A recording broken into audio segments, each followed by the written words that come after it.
ദൈവനാമം മഹത്വപ്പെടുമാറാകട്ടെ. ഇവിടെ നിന്ന് 2 ഹിന്ദി സഹോദരന്മാരുണ്ട്. അതുകൊണ്ട് എൻ്റെ അഭിപ്രായത്തിൽ we need a translator to Hindi or to Malayalam. ഞാൻ ഹിന്ദി സംസാരിച്ചോളാം, മലയാളത്തിലേക്ക് ട്രാൻസ്ലേറ്റ് ചെയ്യാൻ.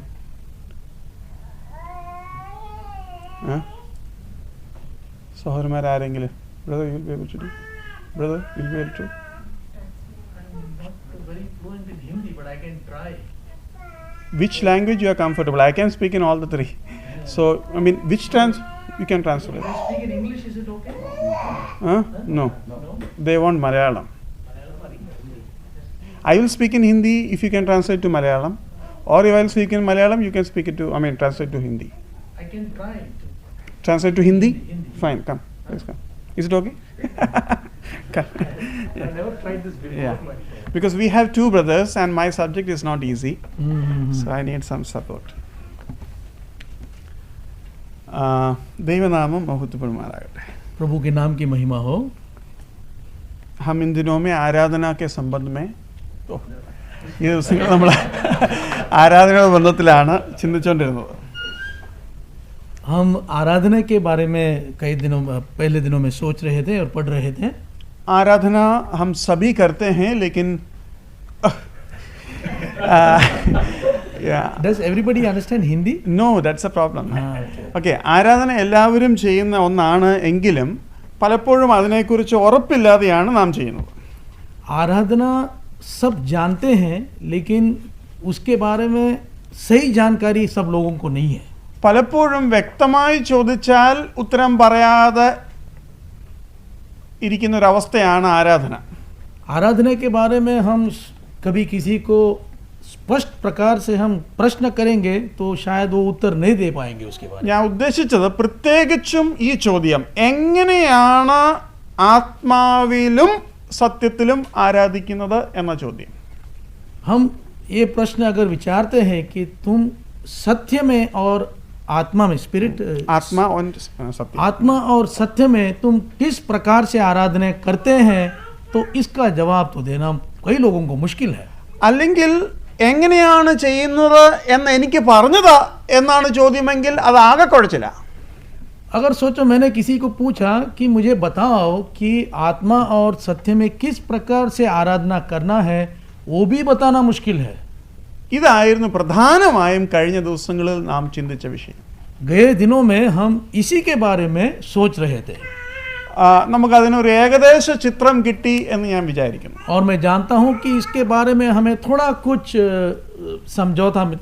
कुछ समझने मिला है. അതിന്റെ അടിസ്ഥാനത്തിൽ നിങ്ങൾ ആരാധിച്ചു തുടങ്ങിയിരിക്കുന്നു എന്നാണ് ഞാൻ വിശ്വസിക്കുന്നത്. और मैं जानता हूँ कि तुम्हें ये जानकारी मिलने पर आप लोग इसके आधार पर आराधना अगर अभी करता होगा. അതിൻ്റെ ഒരു പ്രാക്ടീസ് ആവശ്യമാണ് എന്ന പ്രാക്ടീസ് എന്ന വാക്ക് തന്നെ നമ്മൾ ദൈവവചനത്തിൽ നിന്നും പലവട്ടം പഠിച്ചു. और ये सत्य और आत्मा में आराधना करने के लिए एक प्रैक्टिस की जरूरी है, ये हम वचन से पढ़ लिया. അപ്പോൾ ആ പ്രാക്ടീസ് തുടരുമ്പോഴാണ് നാം അനായാസം ആത്മാവിലും സത്യത്തിലും ആരാധിക്കുന്നത്. ഈസിലി. जब हम इसको प्रैक्टिस करते हैं तभी हमें आसान होता है कि प्रभु को आत्मा और सत्य में आराधना करना. അപ്പോൾ വരും ദിവസങ്ങളിൽ നിങ്ങൾ അത് ചെയ്യണം. ആ പ്രാക്ടീസ് ചെയ്യുന്നത് ഇവിടല്ല, വീട്ടിലാണ്. ये प्रैक्टिस आप लोग करना चाहिए, लेकिन यहाँ पे नहीं, लेकिन घर पे. പ്രാക്ടീസ് എന്ന് ഞാൻ പറയുമ്പോൾ ഏത് വാക്ക് വേണം ഉച്ചരിക്കാൻ, എങ്ങനെ വേണം പറയാൻ എന്നല്ല, ആത്മാവിൽ എങ്ങനെ ദൈവത്തെ ആരാധിക്കണം എന്നുള്ളതിന്റെ പ്രാക്ടീസാണ്. जब मैं आप लोग को प्रैक्टिस करना चाहिए आराधना, इसका मतलब ये नहीं कि कौन से शब्द वापरना है और किस तरह से वापरना है, वो नहीं, लेकिन प्रभु को सत्य आत्मा में कैसे आराधना करना, इसका प्रैक्टिस करना है. അന്ന് വെച്ചാൽ ഇവിടെ ഇമേജ് ഉണ്ടാക്കലല്ല പരിപാടി. ദൈവത്തെ എനിക്ക് ആത്മാവിൽ ആരാധിക്കാൻ സാധിച്ചോ അതോ സാധിച്ചു എന്നുള്ള വ്യക്തമായ ലക്ഷ്യബോധമാണ് ആ പ്രാക്ടീസിന്റെ പുറകിലുള്ള ഉദ്ദേശം. इस प्रैक्टिस का लक्ष्य क्या है? इस प्रैक्टिस का लक्ष्य है कि मैं प्रभु को आत्मा और सत्य में आराधना करने का काबिल होना चाहिए। ഒരു വാക്യം അതിനോട് ചേർന്ന് വായിച്ചിട്ട് നമുക്ക് ഇന്നത്തെ വിഷയത്തിലേക്ക് പ്രവേശിക്കാം. हम उसके लिए हम एक वचन पढ़ेंगे। 1 കൊരിന്ത്യർ 4:5. Can one brother read it? 1 Corinthians 4:5. 1 കൊരിന്ത്യർ 4:5. ആകയാൽ കർത്താവ് വരുവോളം സമയത്തിന് മുൻപേ ഒന്നും വിധിക്കരുത്. അവൻ ഇരുട്ടിൽ മറഞ്ഞിരിക്കുന്ന വെളിച്ചത്താക്കി ഹൃദയങ്ങളുടെ ആലോചനകളെ വെളിപ്പെടുത്തും. അന്ന് ഓരോരുത്തന് ദൈവത്തിൽ പോച്ചുണ്ടാകും. ഒരു ദിവസം നമ്മുടെയൊക്കെ ന്യായവിധി ഉണ്ടാകാൻ പോവുകയാണ്. ये वचन में लिखा है कि आगे वाले आने में एक दिन में हमारा सब क्या न्याय विधि होने वाला है। ന്യായ होने वाला है. न्याय होने वाला है. ओके. അപ്പോൾ ഈ ന്യായവിധി ദിവസത്തിൽ നമ്മുടെ പ്രവർത്തികൾ നമുക്കറിയാം. നമ്മൾ എന്തൊക്കെ ചെയ്തിട്ടുണ്ട്, എന്തൊക്കെയാണ് കിട്ടാൻ പോകുന്നത് എന്നൊക്കെ നമുക്കറിയാം. എന്തൊക്കെ ചെയ്തു എന്ന് നമുക്ക് പ്രത്യേകിച്ചും അറിയാം. हम इसके बारे में हमें थोड़ा कुछ कल्पना है कि क्योंकि हमने क्या क्या किया है ये हमको मालूम है, हमने क्या किया है और हमें क्या मिलने वाला है, इसका हमें कोई उद्देश्य है. എന്നാൽ ന്യായവിധിയുടെ ദിവസത്തിൽ ദൈവത്തിന്റെ പ്രധാന പണി അതല്ല. लेकिन न्याय के दिन प्रभु का जो मेन काम है वो ये नहीं है.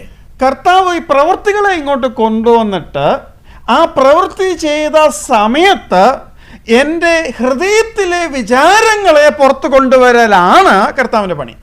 इस न्याय के दिन में मैंने जो किया उससे भी ज़्यादा महत्व प्रभु इसको देता है कि जब मैंने किया मेरे मन में उसके बारे में क्या विचार था और क्यों मैंने किया, इसको बाहर लाना प्रभु का काम है न्याय के दिन. ആ വിചാരം, ആ ചിന്ത, അത് ഇരുട്ടിൽ, അത് മനസ്സിൽ ആരും കാണാത്ത ഒരു കാര്യമാണ്.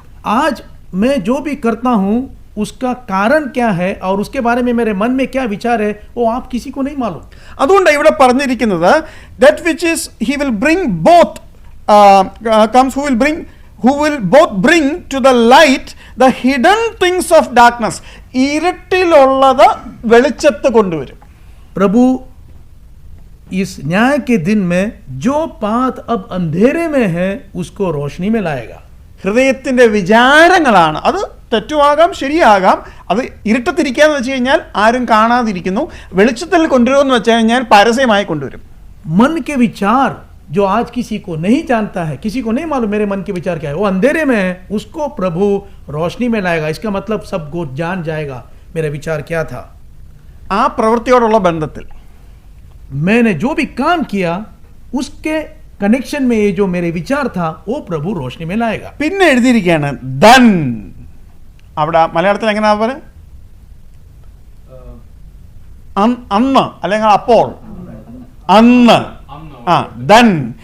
Then each one's praise will come from God. അന്ന് ഓരോരുത്തരും ദൈവത്തിൽ നിന്ന് പോഴ്ചയുണ്ടാകും. പുകഴ്ച, അന്ന് ദൈവത്തിൽ നിന്നും പുകഴ്ച വരും എന്ന് പറയാം. और यहाँ पे लिखा है कि उस दिन में, उस वक्त पर जब ये होगा तब प्रभु को प्रभु से महिमा आपको मिलेंगे या प्रभु आपको सराहेंगे. प्रभु से महिमा आपको मिलेंगे उस दिन. ഓക്കെ. അപ്പോൾ അന്ന് ദൈവത്തിൽ നിന്നും മഹത്വം ലഭിക്കുന്ന നിലയിലാണോ ഇന്ന് ഞാൻ ചെയ്യുന്ന എല്ലാം അതിൽ ആരാധനയും ഉൾപ്പെടുന്നു? तो मैं ये सोचना चाहिए कि जब जो भी काम मैं आज करता हूँ आराधना को भी लेकर कि ये करने से मुझे उस दिन प्रभु से स्तोत्र स्तुति मिलेगा या नहीं, മഹിമ മിലേഗ. महिमा मिलेंगे कि नहीं. അപ്പോൾ നമ്മൾ ഇവിടുന്ന് മടങ്ങിപ്പോകുമ്പം എങ്ങനെയാ പോരുക? ഓ, ഇന്ന് എനിക്ക് ദൈവത്തെ ആരാധിക്കാൻ സാധിച്ചു എന്ന് പറഞ്ഞു വേണം പോവാൻ. ഇന്നത്തെ ആരാധന ഞാൻ കലക്കി എന്ന് പറഞ്ഞല്ല പോകേണ്ടത്. तो जब हम आराधना के बाद जब लौटते हैं तो हमारे मन में ये विचार और ये खातरी होना चाहिए कि आज मैंने प्रभु को आराधना किया. ये नहीं कि मैंने उसे सही बहुत शान से किया, ये नहीं, लेकिन सही तरह से आराधना किया. കാരണം ഷാൻസെ അല്ലെങ്കിൽ അടിപൊളിയായിട്ട് ആരാധിച്ചാൽ മനുഷ്യനിൽ നിന്ന് പുകഴ്ച വരും. अगर मैंने आराधना बहुत शान से किया तो मुझे लोगों का तारीफ मिलेगा. ഇവിടെ എഴുതിയിരിക്കുന്നത് അന്ന് ദൈവത്തിൽ നിന്ന് പുകഴ്ച നിനക്കുണ്ടാകും. और यहाँ पे लिखा है कि अगर सही ढंग से आज आराधना किया तो उस दिन में प्रभु से तुम्हें महिमा मिलेगा. അപ്പൊ ലക്ഷ്യം അതായിരിക്കണം. तो हमारा जो लक्ष्य है कि वो होना चाहिए.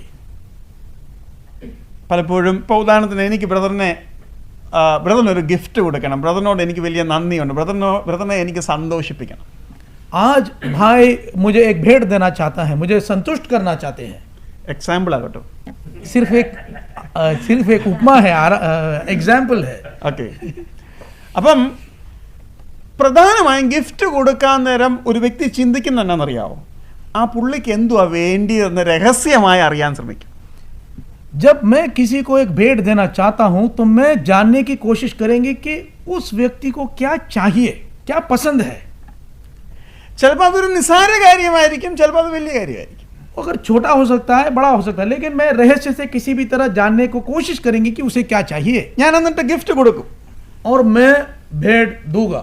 ഞാൻ ഗിഫ്റ്റ് കൊടുക്കുമ്പം ഞാൻ ഗിഫ്റ്റ് നോക്കുമോ, ഞാൻ എന്നെ നോക്കുമോ, ഞാൻ ബ്രദറിന്റെ മുഖത്ത് നോക്കുമോ?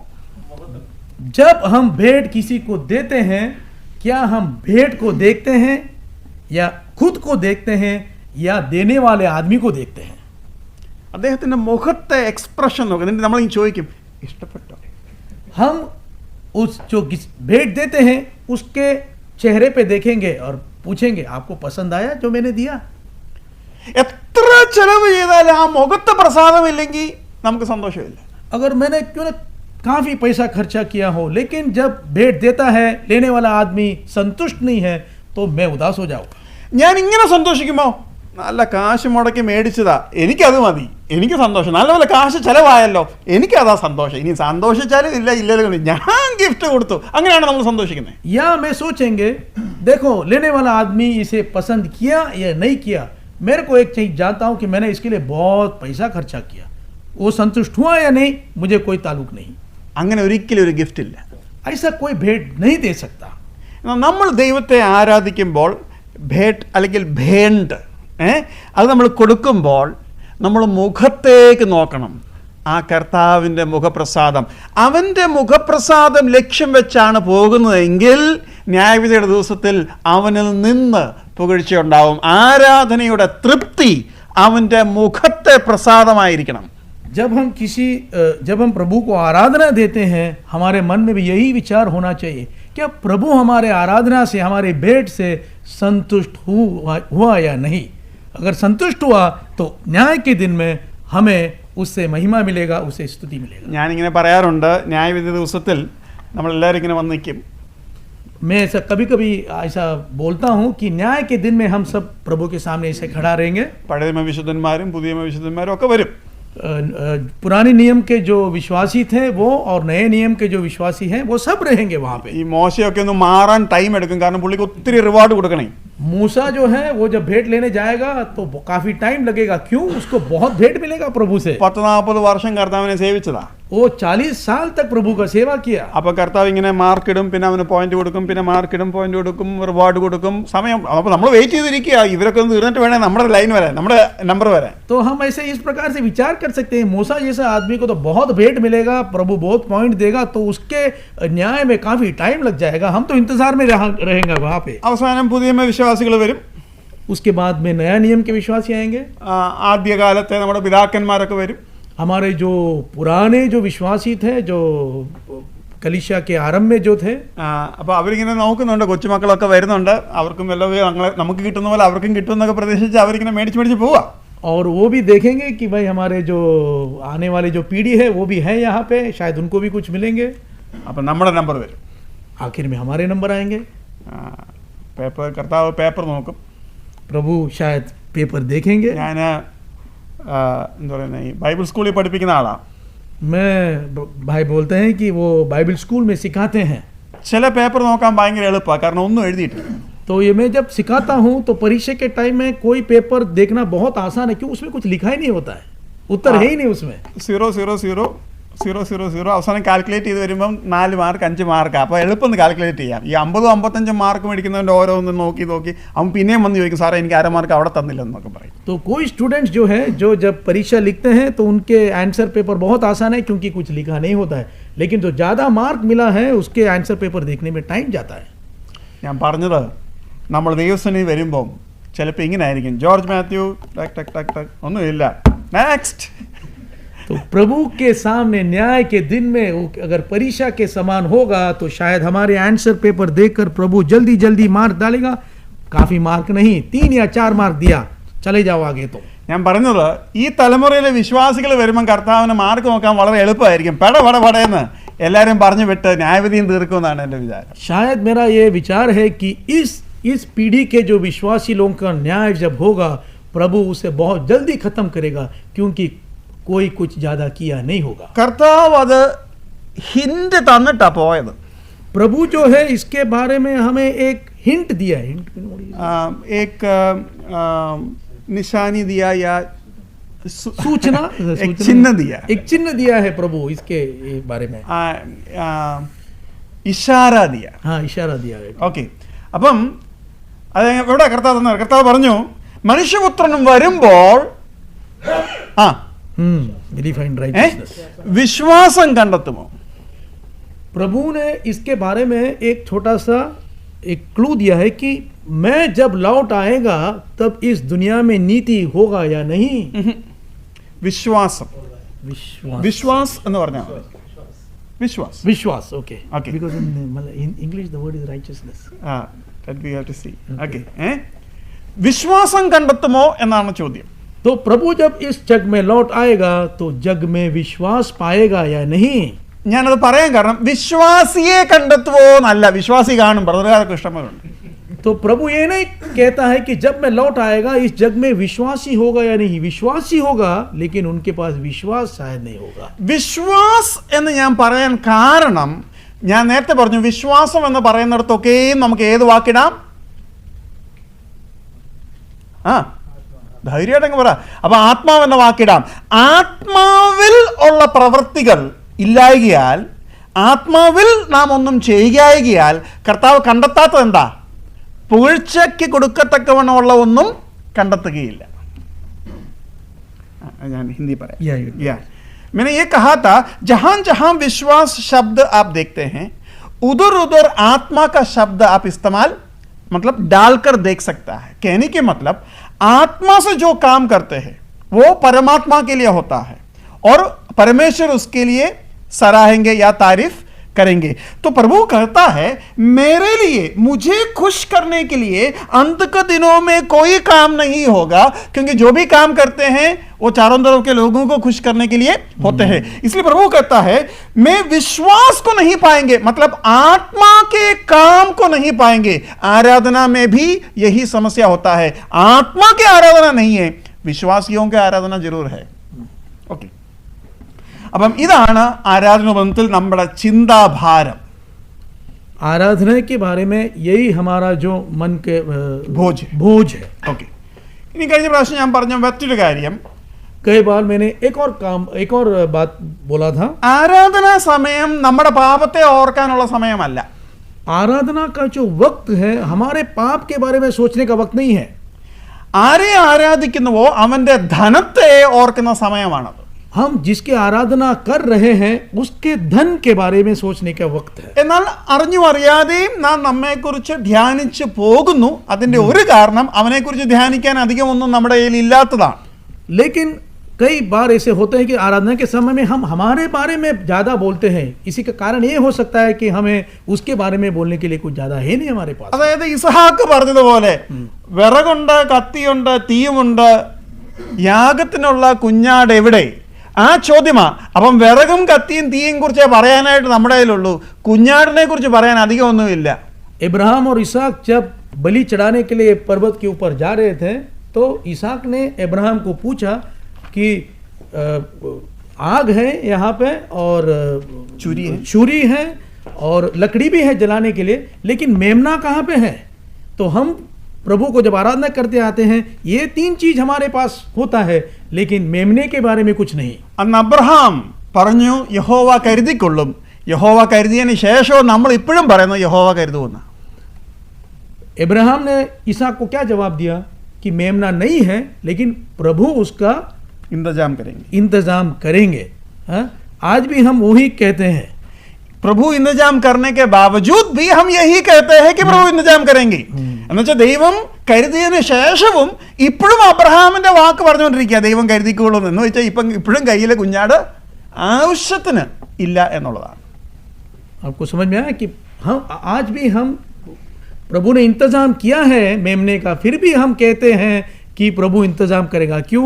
मेमने के बारे में हमें कुछ ज्यादा जानकारी नहीं है. ആരാധനാ സമയം പാപബോധം കൊണ്ട് നിറയേണ്ടതല്ല എന്നുള്ളതിന് വ്യക്തമായ തെളിവ് എബ്രായർ 10-ാം അധ്യായത്തിൽ നമുക്കുണ്ട്. इब्रानी 10 में यह स्पष्ट प्रकार से लिखा है कि आराधना का समय जो है वो हमारे पाप के बारे में सोचने का वक्त नहीं है. 10:1 നമുക്കൊന്ന് വായിക്കാം.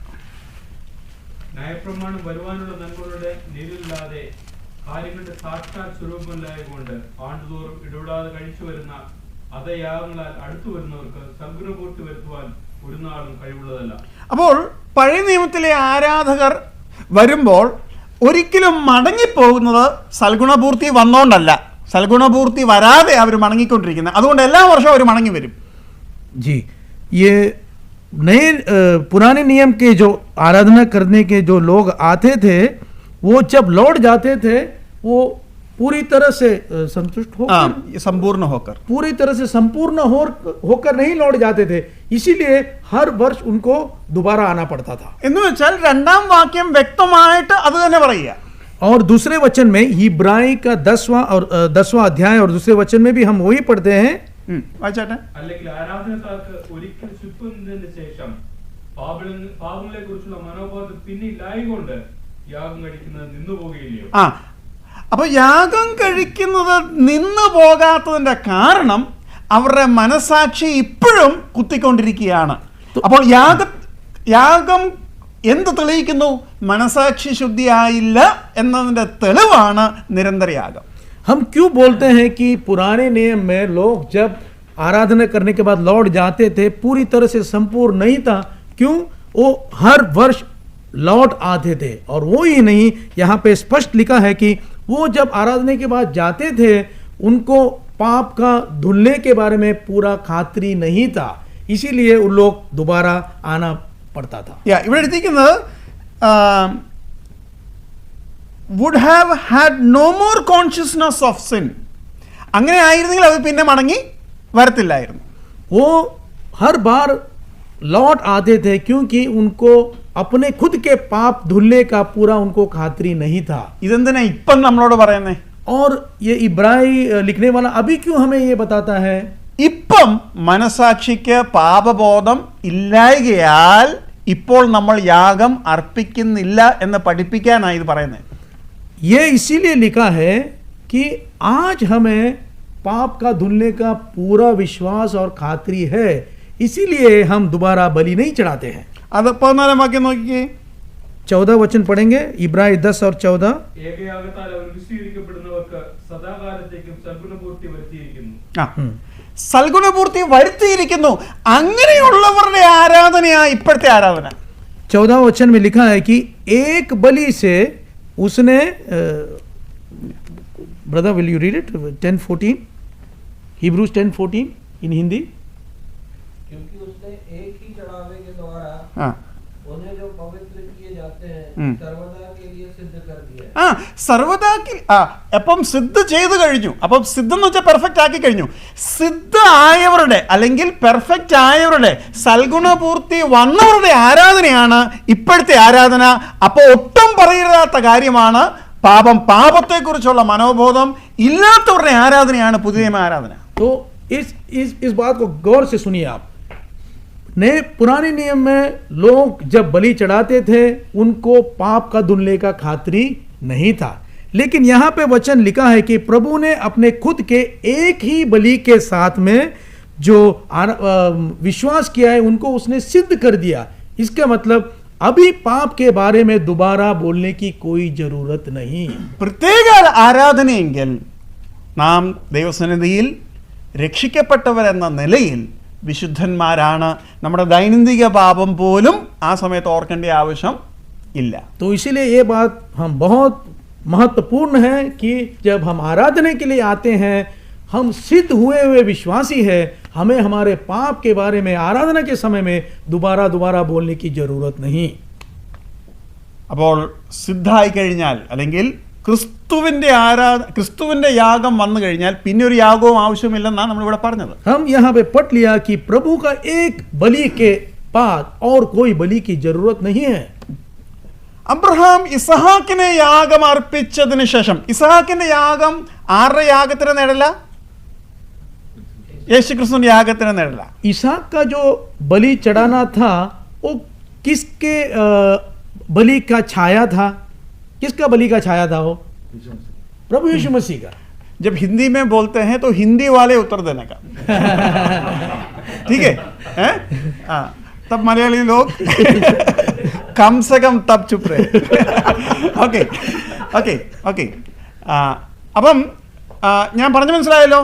അബ്രഹാം കഴിച്ച ഇസഹാക്കിന്റെ ആരാധന യേശുക്രിസ്തുവിന്റെ യാഗത്തിന്റെ നിഴലായിരുന്നു. तो मैंने जो बोला आपको स्पष्ट समझ में आया ना कि इब्राहिम ने जो इसहाक का बलि चढ़ाने गया था वो प्रभु यीशु मसीह का बलि का एक छाया था. അങ്ങനെയാണെങ്കിൽ अगर ऐसा है, പുതിയ നിയമത്തിൽ യേശുക്രിസ്തുവിന്റെ യാഗത്തിന് ശേഷം പിന്നെ യാഗമില്ലാത്തതുപോലെ और नए नियम में प्रभु का एक जो क्रूस के ऊपर जो बलि था उसके बाद और कोई बलि नहीं.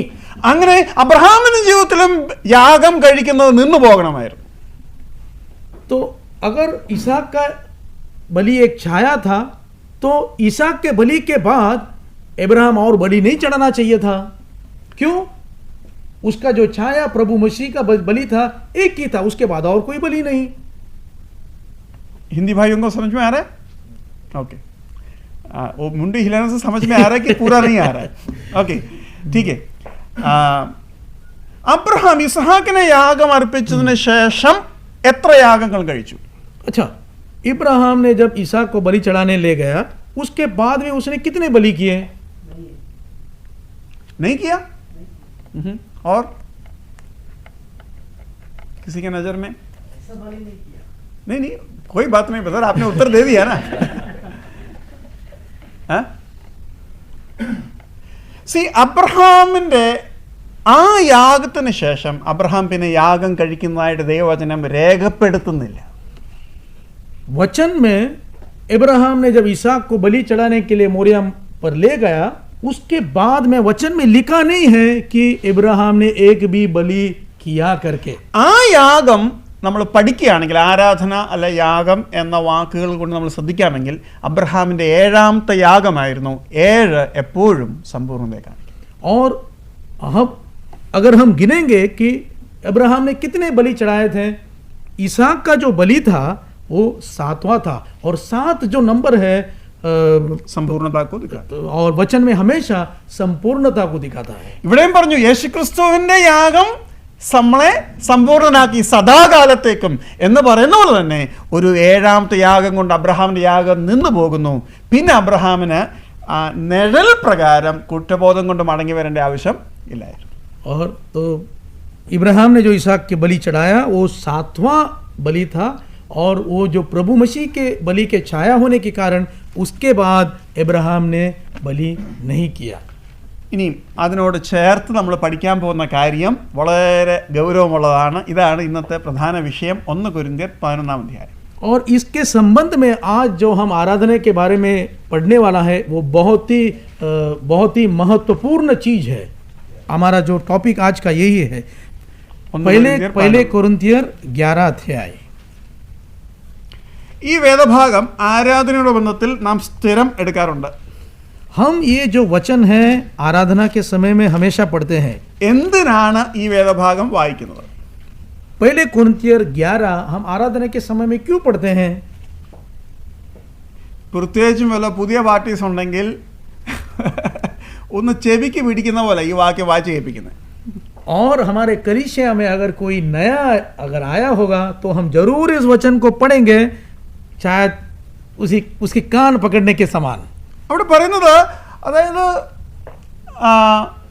ഇത് തെറ്റായ രീതിയിൽ എടുക്കുന്നവർക്ക് ശിക്ഷാവിധി ഉണ്ടാകുമെന്ന നിലയിലാണ്. यहाँ पे जो लिखा है और इस पढ़ने पर हमें ऐसा महसूस होता है कि ये वचन लिखा है कि जो गलत प्रकार से मेज में भाग लेता है उसके ऊपर शिक्षा विधि होगा. എന്ന് വെച്ചാൽ ഒന്ന് പേടിപ്പിക്കുക എടുക്കുന്നതിന് മുമ്പ്. तो हम शायद इस वचन को पढ़ते हैं नए लोगों को थोड़ा डराने के लिए. ചെറുപ്പക്കാരെയും അതൊത്തിരി ചിന്തിപ്പിക്കും. അയ്യോ കർത്താവേ, പാപമൊക്കെ ചെയ്ത് എടുത്താൽ ഇനിയും കുഴപ്പമാണ്, എന്നാലും എടുത്തേക്കാം എന്നൊക്കെ പറഞ്ഞാൽ നമ്മൾ എടുക്കണേ. പിന്നെ शायद नए जो विश्वासी है और तरुण विश्वासियों को थोड़ा डराने के लिए कि भाई संभाल के. ഇത് വായിക്കുമ്പം വിശ്വാസിയിൽ ഉണ്ടാകുന്ന ചിന്തയും വിശ്വാസിക്ക് ഉണ്ടാകണം എന്ന് ആഗ്രഹിച്ച് വായിക്കുന്ന വ്യക്തിയുടെ ചിന്തയും ഒരൊറ്റ ചിന്ത എന്താ, പാപം ഉണ്ടെങ്കിൽ എടുക്കരുത്, ഇനി അഥവാ എന്തെങ്കിലും ഉണ്ടെങ്കിൽ അത് തീർത്തേച്ച് വേണം എടുക്കാൻ എന്നൊക്കെ പറഞ്ഞുകൊണ്ടാണ്. ये पढ़ने का जो एक कारण एक है कि सुनने वाले को एक खातरी लाना कि अगर पाप होगा तो मेज में भाग नहीं लेना. और അല്ലെങ്കിൽ നമ്മുടെ ഭാഗത്തു നിന്ന് ആ വ്യക്തിയെ ഓർപ്പിക്കുക. രണ്ടുപേരും ഒരേ കാര്യമാണ് മനസ്സിലാക്കുന്നത്. जो पढ़ने वाला और सुनने वाला का विचार एक ही है कि भाई अगर पाप होगा तो मेज में नहीं भाग लेना भाई. ഓക്കെ, ഏതെങ്കിലും വിശ്വാസിക്ക് ഏതെങ്കിലും ആഴ്ച യാതൊരു പാപബോധവും ആ ആഴ്ചയിൽ യാതൊരു പാപബോധവും ഇല്ലാതെ ആരാധിക്കുവാൻ കഴിയുമോ? मेरा ये प्रश्न है, कोई विश्वासी ऐसा अगर है जिसको जब आराधना के लिए वो आते हैं कि उस गए हुए वीक में पाप के बारे में उसको कोई ये मैंने क्या बोलता है उसको विचार नहीं है कि क्या नहीं इस वीक में तो मैं पक्का था, कोई पाप नहीं मेरे पास, ऐसा कोई है? നമ്മൾ മേശയിൽ നിന്നും പങ്കെടുക്കുമ്പോൾ ഈ ആഴ്ച മേശയിൽ നിന്നും പങ്കെടുക്കാൻ ഞാൻ യോഗ്യനാണ് എന്ന് 100% ഉറപ്പോടുകൂടെ യാതൊരു പാപവും ചെയ്യാതെയാണ് ഞാൻ ഈ പ്രാവശ്യം മേശയിൽ നിന്ന് എടുക്കുന്നത് എന്ന് വിചാരിച്ച് ആർക്കെങ്കിലും എടുക്കാൻ സാധിച്ചിട്ടുണ്ടോ? मेरा ये प्रश्न है कि ऐसा कोई भी व्यक्ति है क्या जिसको 100% गारंटी है कि आज इस वीक में जो भाग ले रहा हूं मेरे में बिल्कुल कोई पाप नहीं, मैं फुल कॉन्फिडेंस से मैं ये भाग ले रहा हूं, ऐसा कोई व्यक्ति है? ഞാൻ വിചാരിക്കുന്നത് കഴിഞ്ഞ ഒരാഴ്ചയുടെ പാപത്തെക്കുറിച്ച് ചിന്തിച്ചാണ് ഒരു വ്യക്തി മേശയിൽ നിന്ന് എടുക്കുന്നതെങ്കിൽ എപ്പോഴും കുറ്റബോധത്തോടു കൂടിയും ദൈവസന്നിധിയിൽ കർത്താവേ ക്ഷമിക്കണമേ എന്നൊരു വാക്ക് പറഞ്ഞുകൊണ്ടുമായിരിക്കും നമ്മളത് എടുക്കുന്നത്. मेरा ये विचार है कि हर भाई जो इसमें से भाग लेता है जरूर उसके मन में गया वीक का जो पाप के बारे में कुछ न कुछ तो चिंता उसके मन में होगा जब वो भाग लेता है. ശരിയാണോ ഞാൻ പറഞ്ഞത്? जो मैं बोला सही है या नहीं? പാപം ഉള്ളവൻ എടുക്കാവോ? लेकिन वचन में लिखा है, हम प्रश्न पूछते हैं जो पाप है वो ले सकता है भाग में. അതെ, അങ്ങനെ എടുക്കാതിരിക്കാനാ ഇത് ഓർപ്പിച്ചത്. मैंने पढ़ा इसके लिए कि पाप है तो नहीं लेना. അപ്പോൾ നമ്മൾ ഇനി ചെയ്യാൻ പോകുന്നത് ഈ വേദഭാഗത്ത് വാസ്തവമായിട്ടും എന്താണ് പറഞ്ഞിരിക്കുന്നതെന്ന് മനസ്സിലാക്കാനാണ് പോകുന്നത്. आज हम कोशिश करेंगे कि वचन में ये जो भाग लिखा है इसका मतलब क्या है, इसका अर्थ क्या है, क्यों लिखा है ये. ഇവിടെ പാപം എന്ന വാക്ക് എവിടെയെങ്കിലും എഴുതിയിട്ടുണ്ടോ? ये जो 23 से लेकर हम जो वर्ड पढ़ते हैं 17 से लेकर, ഓക്കെ 23 से लेकर കുഴപ്പമില്ല, പക്ഷെ 17 से എടുത്തു നോക്കാമെങ്കിൽ പാപം എന്ന വാക്ക് എവിടെയെങ്കിലും എഴുതിയിട്ടുണ്ടോ? 17 से 17 to 32 ये जो पहले कोरिन्थियर 11 में पाप ऐसा कोई कहाँ पे भी लिखा है? പ്രത്യേകിച്ചും കഴിഞ്ഞ ഒരാഴ്ചത്തെ പാപം എന്ന് എഴുതിയിട്ടുണ്ടോ എവിടെയെങ്കിലും? और गया जो वीक है उसके पाप के बारे में कुछ लिखा है यहाँ पे इन वाक्य में? ഇനിയും പാപമില്ലാത്ത സഭയിലെങ്ങാണോ ആണോ ഇത് പഠിപ്പിച്ചേ? और हम ऐसे विचार कर सकता है कि ये जो सिखाया गया है ये कलीसिया शायद निष्पाप था, कोई नहीं था वहां पाप करने वाला.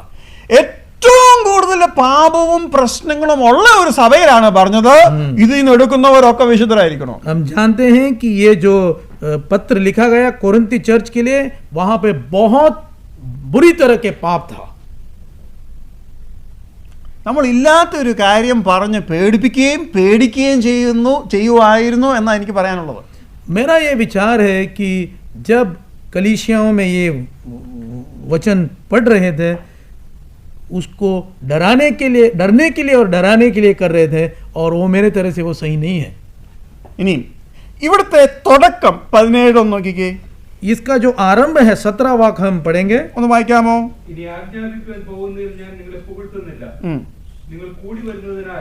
ഒരു വാക്ക്, നിങ്ങൾ കൂടി വരുന്നതിനാൽ.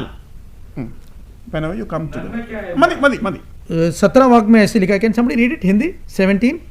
11-17 पहले ये आज्ञा देते हुए मैं तुम्हें नहीं सराहता, इसलिए कि तुम्हारे इकट्ठे होने से भलाई नहीं. ഇക്കട്ടെ ഹോനെ സെ ഭലായി നീ എന്നുവെച്ചാൽ കൂടി വരുന്നത് നന്മയ്ക്കല്ല. आप जो इकट्ठा होते हैं वो भलाई नहीं है, भलाई के लिए नहीं है. ആ അപ്പം ഇവിടുത്തെ പ്രശ്നം 17-ാം വാക്യം തൊട്ട് ഉള്ള പ്രശ്നം കൂടി വരുമ്പോൾ തൊട്ട് സംഭവിക്കുന്ന പ്രശ്നമാണ്. ये जो 17 वाक्य में जो लिखा है वो जब इकट्ठे होने के बाद वाला प्रश्न के बारे में लिखा है. അത്രയും ക്ലിയർ ആണോ അവിടെ? ये आपके मन में स्पष्ट है? ഇത് കഴിഞ്ഞ ആഴ്ചത്തെ പ്രശ്നമല്ല. ये जो गया वीक था, गया जो अठवाड़ा था, उसके बारे में नहीं. इधर आप इकट्ठा होने के बाद वाला जो संभव है. ഇത് കഴിഞ്ഞ കാലത്തിലെ പ്രശ്നമല്ല. വെൻ യു ഗ്യാദർ, ഇവിടെ 17-ാം വാക്യം തുടങ്ങുന്ന വെൻ, നീ ഇവിടെ വന്ന് കൂടുമ്പം തൊട്ടുള്ള പ്രശ്നമാണ്. ये जो 17 वाक्य में लिखा है आप इकट्ठा होने के बाद में जो संभव है उसके बारे में लिखा है. ഇനി 18 നോക്കിയേ. और 18 वाक्य पढ़िए. ഒന്നാമത് നിങ്ങൾ സഭ കൂടുമ്പോൾ ആ വീണ്ടും ഒന്നാമത് സഭ കൂടുമ്പോൾ we are going to deal with a problem which begins only when you gather. हम एक प्रश्न के बारे में आज सोचने वाले हैं जो कब आरंभ होता है, जब आप लोग सब इकट्ठा होते हैं. ഇനി 20 വായിച്ചേ. 20 वर्ष पढ़िए. നിങ്ങൾ കൂടി വരുമ്പോൾ ആ വീണ്ടും ഞാൻ പറഞ്ഞു മനസ്സിലാവുന്നുണ്ടോ? നമ്മളെല്ലാം കയറി പിടിക്കുന്ന ഇവിടെ ഇത് വായിച്ച ഉടനെ നമ്മുടെ ചിന്ത മുഴുവൻ ചാടിപ്പോകുന്നത് Week. കഴിഞ്ഞ ഒരാഴ്ചയാ ഇല്ലേ? देखो यहाँ पे कई बार दोबारा जो अपोस्टल पॉल लिखता है जब आप इकट्ठा होते हैं, जब आप इकट्ठा होते हैं. गया अठौड़े के बारे में नहीं बोल रहा है അതിന് वो. 33 നോക്കിക്കേ. 33 वर्ष पढ़िए. ആകെ സഹോദരന്മാരെ നിങ്ങൾ ഭക്ഷണം കഴിക്കുവാൻ കൂടുമ്പോൾ ആ കൂടുമ്പോൾ അഗൈൻ കൂടുമ്പോഴാണ് പ്രശ്നം ഉണ്ടാകുന്നത്. 33वां वचन में भी है जब अब खाने के लिए इकट्ठा होते हैं. എന്ന് വെച്ചാൽ 17 തൊട്ട് 33-34 വരെയുള്ള വേദഭാഗം ഡീൽ ചെയ്യുന്ന പ്രശ്നം കൂടി വരുമ്പോൾ ഉണ്ടാകുന്ന പ്രശ്നമാണ്, കൂടി വന്നപ്പോൾ ഉണ്ടായ പ്രശ്നമല്ല. तो एक बात स्पष्ट है कि 17 से 34 तक जो लिखा है वो जब इकट्ठा होने के बाद वाला प्रॉब्लम है, इकट्ठा होने के पहले वाला प्रॉब्लम नहीं. അതുകൊണ്ട് പൗലോസ് പറയാണ് ഓക്കെ എനിവേ നമുക്ക് ഇനി ഒന്നേന്ന് തുടങ്ങാം. तो पौलुस बोलता है कि ठीक है हम अब एक से शुरुआत करेंगे. ഒന്നേന്ന് തുടങ്ങാനാണ് 23-ാം വാക്യം തുടങ്ങുന്നത്. एक से शुरुआत होने के लिए 23 वर्ष में हम ये पढ़ते हैं. ആ ഞങ്ങൾ കർത്താവിൽ നിന്ന് പ്രാപിക്കുകയും ആ പ്രാപിച്ചത് എവിടെ പോയി? തുടക്കം ഇല്ലേ? അവിടെ നിന്നാണല്ലോ എല്ലാം തുടങ്ങുന്നത്. കർത്താവിൽ നിന്നും പ്രാപിച്ചത്. അപ്പം ഒന്നേന്ന് തുടങ്ങാൻ പോവാ. പണ്ട് കർത്താവ് എന്തുവാ പറഞ്ഞേ, നമ്മുടെ ഡീൽ എന്തുവാ എന്നുള്ള പഴയ പേപ്പർ തപ്പി നോക്കുക. तो 23वें वचन में पौलुस लिखता है कि जो मैंने प्रभु से प्राप्त किया था, इसका मतलब प्रारंभ के बारे में वो बोलता है. ആ പിന്നെ നിങ്ങൾക്ക് ഏൽപ്പിക്കുകയും ഏൽപ്പിക്കുകയും ചെയ്തത്, തന്നതും ഏൽപ്പിച്ചതും പഴയ പേപ്പറെല്ലാം പൊക്കി ആ ഡീല് നോക്കുക. What was given and what was received. तो पौलुस स्टार्टिंग में प्रारंभ में जाते हैं जो मुझे प्रभु से मिला था, जो मैंने आपको दिया था. ആ അവനെ ഒറ്റിക്കൊടുത്ത നാളിൽ അവൻ എന്ത് പറഞ്ഞു? 24-ാം വാക്യം. 24वां वचन में जिस दिन उसको ब्रदर आप पढ़ेंगे 24 हिंदी में. 1 Corinthians 11:24. और शुक्र करके तोड़ी और कहा ये मेरा बदन है जो तुम्हारे लिए है, मेरी यादगारी के वास्ते यही किया करो. ഓക്കെ, അപ്പോൾ എന്ത് ചെയ്യണം എന്നുള്ളത് വീണ്ടും നോക്കുക. കൂടി വരുമ്പോൾ എന്ത് ചെയ്യണം, കൂടി വരുമ്പോൾ എന്ത് ചെയ്യണം, അതാ പിന്നെ നോക്കുന്നത്. കൂടി വരുമ്പോൾ നിങ്ങൾ ചെയ്തതൊന്നുമല്ല, കൂടി വരുമ്പോൾ നിങ്ങൾ എന്ത് ചെയ്യണം എന്നുള്ളതാണ് അവിടെ നോക്കുന്നത്. എൻ്റെ ദേഹത്തെ അല്ലെങ്കിൽ എന്താണ്, take eat this is my body which is broken for you to do this in remembrance of me. എൻ്റെ ഓർമ്മയിൽ ഇത് ചെയ്യണം എന്ന് കർത്താവ് പറഞ്ഞു. तो प्रभु दोबारा ये कहते हैं कि जब आप इकट्ठे आते हो, जब आप इकट्ठा आते हो तो क्या करना चाहिए कि मेरा जो शरीर है वो जो रोटी मेरे शरीर के याद में भाग लेना चाहिए. അപ്പോൾ നിങ്ങൾ കൂടി വരുമ്പം ചിലർ വഴക്കുണ്ടാക്കും, ചിലർ കുറേ കിടന്ന് ആഹാരം കഴിക്കും, നമ്മൾ ചിലർ പാപത്തെക്കുറിച്ച് ധ്യാനിക്കും. ഇങ്ങനെ പല പരിപാടിയാണ് നമ്മൾ ചെയ്യുന്നത്. അപ്പം പൗലോസ് അവരെല്ലാവരും ശ്രദ്ധയെ കൊണ്ടുവരുവാണ്. കൂടി വരുമ്പോൾ ചെയ്യേണ്ടത് അവൻ്റെ മരണത്തെ ഓർക്കുക, പ്രസ്താവിക്കുക എന്നുള്ളത്. कोरिन्थी चर्च में जब उन लोग इकट्ठा होते थे तो कोई खाना खा रहा था, कोई कुछ भेदभाव के बारे में बोल रहा था. आज के विचार में, आज के दिन में हम क्या करते हैं, जब इकट्ठा होते हैं तो हमारे पुराने पाप के बारे में याद करते हैं. प्रभु यहाँ पे लिखा है कि नहीं, ये नहीं, जब अब आते हैं तो रोटी से मेरे शरीर के बारे में आप याद करो. പിന്നെന്താ ചെയ്യേണ്ടത്? 25. उसके बाद क्या करना चाहिए? 25वां वचन. इसी तरह उसने खाने के बाद प्याला भी लिया और कहा, ये प्याला मेरे खून में नया अहद है, जब कभी पियो मेरी यादगारी के लिए यही किया करो. അപ്പം പാനപാത്രം എടുത്തിട്ട് എന്തുവാ ചെയ്യേണ്ടിയെന്നും പറഞ്ഞു. तो रोटी लेने के बाद क्या करना चाहिए और प्याला जो है वो लेने के बाद क्या करना चाहिए, दोनों लिखा है यहाँ पे. ഇങ്ങനെ ചെയ്യുമ്പോൾ എന്ത് സംഭവിക്കുന്നു എന്നും അവിടെ പറഞ്ഞിരിക്കുന്നു. 26. और ये दोनों जब आप करते हैं तो वहां पे क्या होता है, ये भी 26 में लिखा है. 26 में. क्योंकि जब कभी तुम ये रोटी खाते और इस प्याले में से पीते हो तो खुदावंद की मौत का इजहार करते हो जब तक वो ना आए. രണ്ട് കാര്യങ്ങളാണ് പ്രധാനമായും നീ കൂടി വരുമ്പോൾ ചെയ്യണം എന്ന് കർത്താവ് പറഞ്ഞത്. प्रभु ने दो चीज के बारे में स्पष्ट तरह से बोला है कि आप जब इकट्ठा होते हैं तो करना चाहिए. ആ ഇങ്ങനെ അപ്പത്തിൽ നിന്നും പാനപാത്രത്തിൽ നിന്നും പങ്കെടുത്ത് അവൻ്റെ മരണത്തെ അവൻ വരും വരെ ഓർക്കണം. आप रोटी में से और प्याले में से भाग लेकर उसके मरण के बारे में स्मरण करके उसके आने तलक. ഇതാണ് കൂടി വരുമ്പോൾ ചെയ്യേണ്ടത്. आप जब इकट्ठा होते हैं तो ये करना चाहिए. പാപത്തെക്കുറിച്ച് ഓർക്കാനല്ല അവിടെ പറഞ്ഞിരിക്കുന്നത്. आप इकट्ठा होने के समय आपके पुराने पाप के बारे में याद नहीं करना है. അത് കർത്താവിനോട് പറയാൻ വേണ്ട. അത് കർത്താവ് ഇടയ്ക്ക് കൊണ്ടുവരുന്നുമില്ല. നീ വന്നത് അതിനു വേണ്ടി അല്ലാതാനും. നീ വന്നത് എന്തിനാ? അപ്പം നുറുക്കുവാനാ വന്നത്. तो जब आप इकट्ठा होते हैं तो आपके पाप के बारे में सोचने के लिए नहीं, आपके लेकिन रोटी और प्याले में से भाग लेके प्रभु के मरण का स्मरण करना. അപ്പൊ കർത്താവ് എന്തിനു വേണ്ടി ഞാൻ വരണമെന്ന് പറഞ്ഞോ, ആ പറഞ്ഞത് ഞാൻ ചെയ്തോന്ന് ഉറപ്പ് വരുത്തിയാ മതി. तो हमें इस बात का खातिरी होना चाहिए कि प्रभु क्या कहा था करने के लिए, वो मैं आने के बाद किया या नहीं, അതാണ് ഞാൻ ഉറപ്പിക്കേണ്ടത്. उसके बारे में मुझे कॉन्फिडेंस चाहिए. പാപമില്ലാതാണോ എടുക്കുന്നതെന്ന് ഉറപ്പിക്കാൻ ലോകത്തിൽ ആർക്കും പറ്റത്തില്ല. കാരണം ഈ ആഴ്ച ഞാൻ പാപം ചെയ്യാതെ വന്നിരിക്കുക, ഈ പ്രാവശ്യം ഞാൻ അപ്പത്തിൽ നിന്ന് എടുത്തിട്ടേ ഉള്ളൂ എന്ന് പറഞ്ഞെടുക്കാൻ ഒരു വിശ്വാസിക്കും പറ്റത്തില്ലെന്ന് കണ്ണടച്ച് എനിക്ക് പറയാം. और मैं ये बहुत स्पष्ट तरह से बोल सकता हूं कि एक भी विश्वासी ऐसा नहीं है जो बोल सकते कि मुझ में आज कोई पाप नहीं, तुम्हें पूरा कॉन्फिडेंस से आज रोटी में से भाग लोगा. नहीं, उसीलिए नहीं, आप आया है प्रभु के मरण का स्मरण करने के लिए. പിന്നെ അയോഗ്യമായെന്ന് കുറെ എഴുതിയിട്ടില്ലേ? അതിന്റെയൊക്കെ അർത്ഥം എന്തോ? പിന്നെ तो फिर यहाँ पे क्यों लिखा है कि तुम अयोग्य से अगर इसमें भाग लोगे तो तुम्हें शिक्षा मिलेगा? അതുകൊണ്ടല്ലേ ഞങ്ങൾ പാപത്തെ കുറിച്ചൊക്കെ ചിന്തിക്കുന്നത്. तो इसीलिए, क्योंकि ये ऐसा लिखा है कि अयोग्य से नहीं लेना चाहिए, इसलिए हम हमारे पाप के बारे में हम सोचते हैं. എന്നാൽ അയോഗ്യനായി എന്നാണോ അതോ അയോഗ്യമായി എന്നാണോ എഴുതിയിരിക്കുന്നത്? तो क्या लिखा है यहाँ पे? Which other verse, brother? verse 26, sorry 27. 27 वर्ष पढ़ेंगे ब्रदर आप हिंदी में. इसलिए जो कोई अनुचित रीति से प्रभु की रोटी खाए या उसके कटोरे में से पिए वह प्रभु की देह और लहू का अपराधी ठहरे. അനുചിത് രീതി എന്നാണ്. हाँ, अनुचित रीति. हाँ, അനുചിത് രീതി എന്ന് വെച്ചാൽ ഇംഗ്ലീഷ് എഴുതിയിരിക്കുന്നത് അൺവർത്തി മാനർ. तो अनुचित रीति है, अनुचित आदमी नहीं. മനസ്സിലായോ? അയോഗ്യനായ വ്യക്തി കഴിച്ചതല്ല അവിടുത്തെ വിഷയം. യോഗ്യനായ വ്യക്തിയാ, പക്ഷെ കഴിച്ച വിധം അയോഗ്യമായ രീതിയിലാണ്. तो आपको इसके बारे में क्लियर हुआ? आदमी ने जो भाग लिया वो what is that words? അനുചിത്. वो अनुचित रीति से भाग लिया. वो आदमी जो लिया वो अनुचित नहीं था.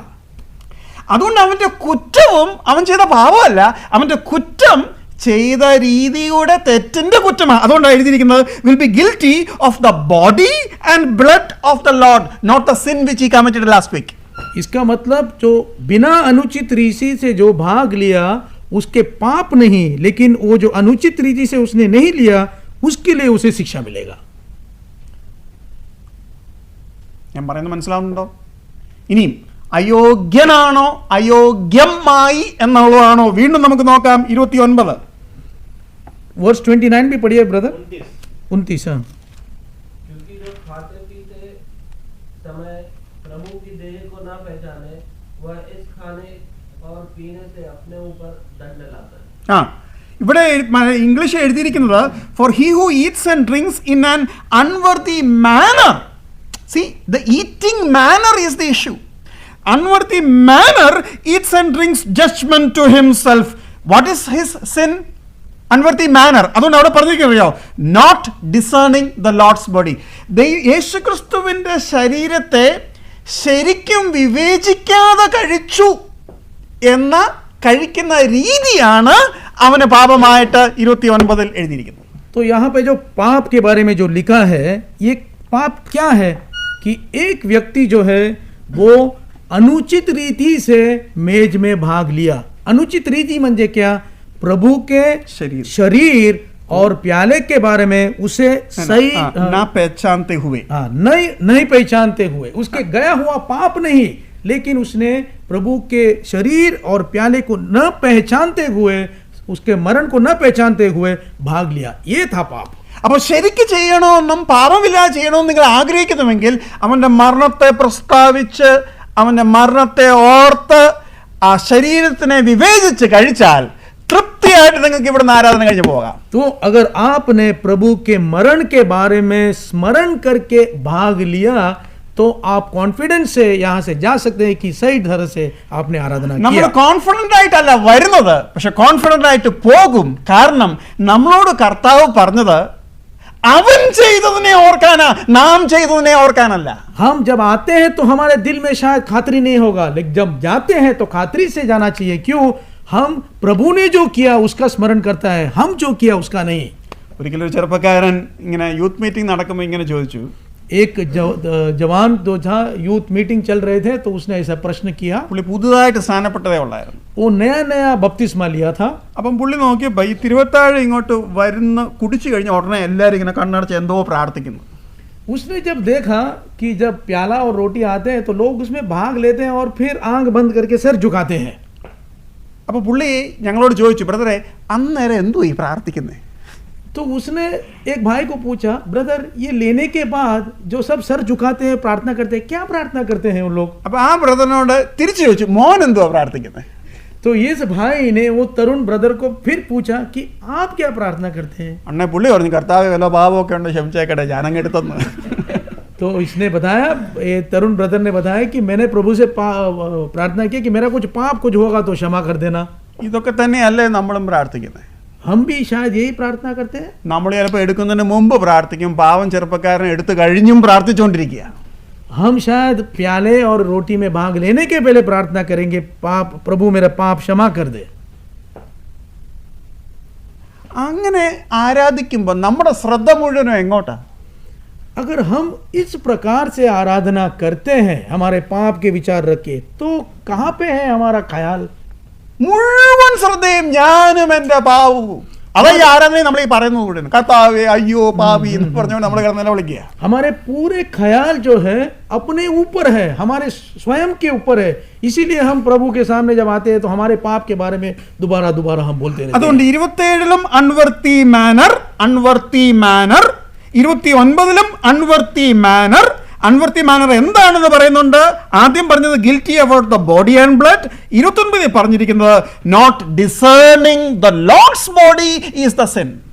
तो 27 और 29 वचन में यही प्रकार से अयोग्य रीति से आपने जो एक 27 में अयोग्य रीति से प्रभु के शरीर और खून के बारे में, और 29 में प्रभु के मरण को शरीर को न पहचानते हुए.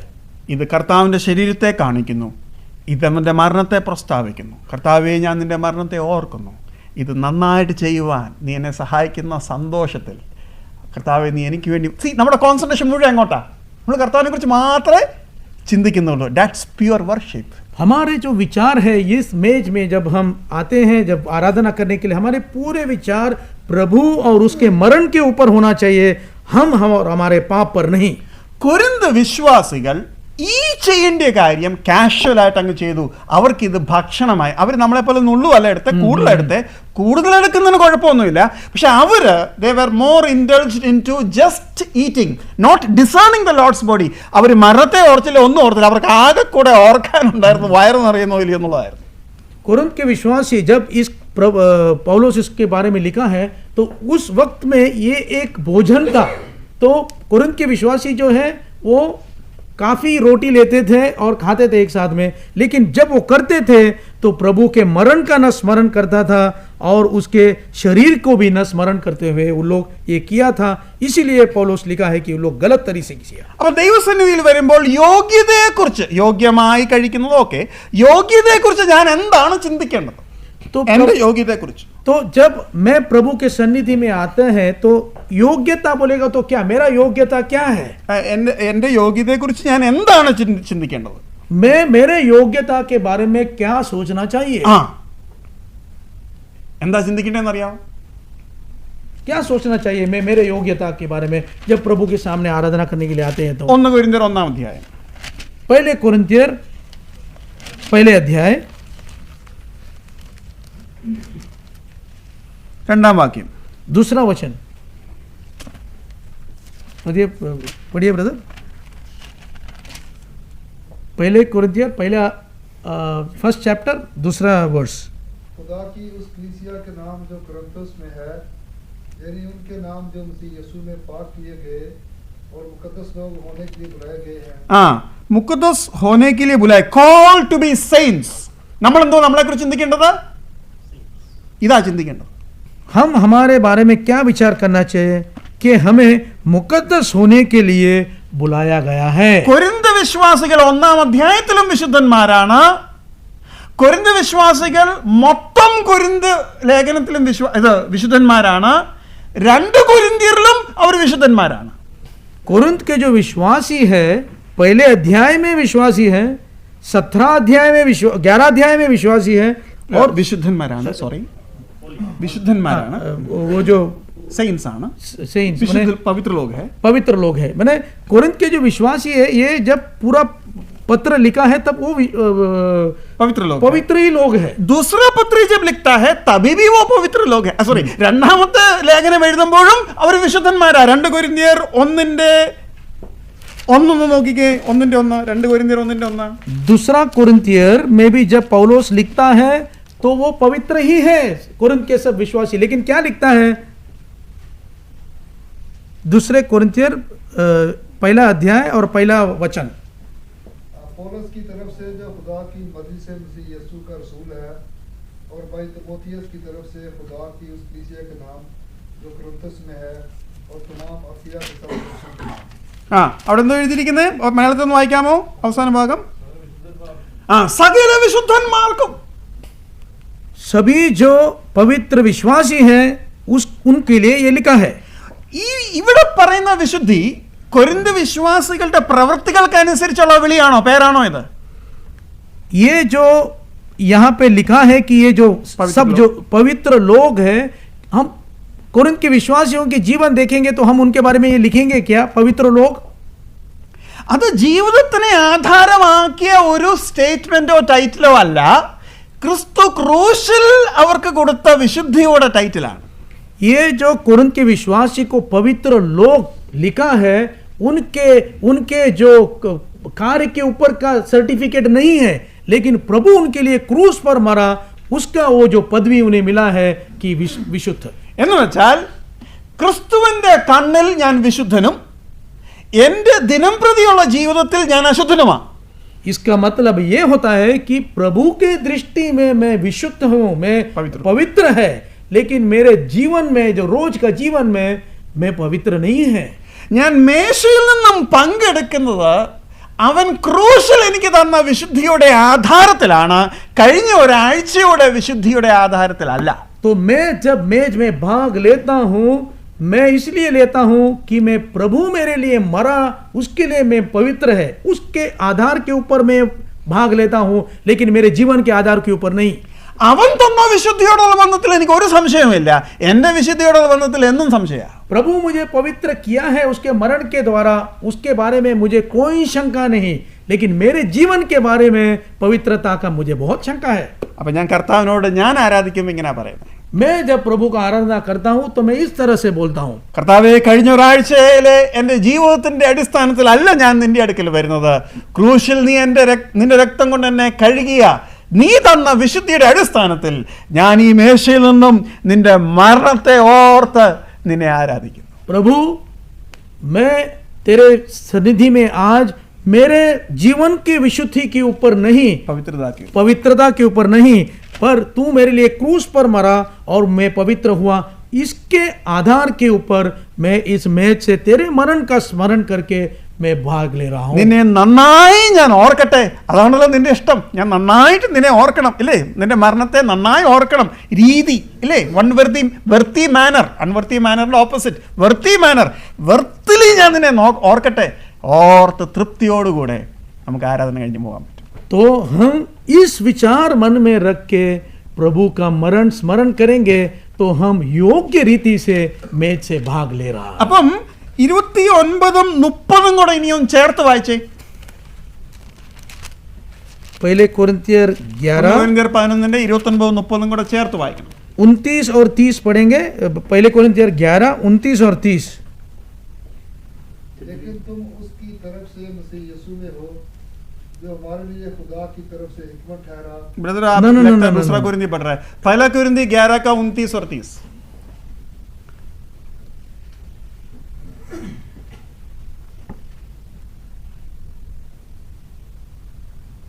क्योंकि जो खाते पीते वक्त खुदावन के बदन को ना पहचाने, वो उस खाने पीने See, खाते पीते वक्त या उस वक्त में कनो കഴിക്കുന്ന സമയത്ത് തിരിച്ചറിയാത്ത ഭാവം അവിടെ പറയുന്ന. देखो पढ़िए. पढ़िए पढ़िए ब्रदर। वो इस खाने पीने से सजा पाएगा। इसी सबब से तुम में बहुतेरे कमजोर और बीमार हाँ, इसी 29ന്റെ കാരണത്താൽ ഉണ്ടാകുന്നതാണ് 30. ഇസി കാരണം സെ ഇങ്ങനെ തെറ്റായി കഴിച്ചത് കൊണ്ട് ഇംഗ്ലീഷിൽ എഴുതിയിരിക്കുന്നത് judgement to himself not discerning the Lord's body for this reason, not for the past 1 weeks sin. കഴിഞ്ഞ ഒരാഴ്ചയുടെ പാപത്തിന്റെ കാരണത്താലല്ല. ഏത് റീസൺ?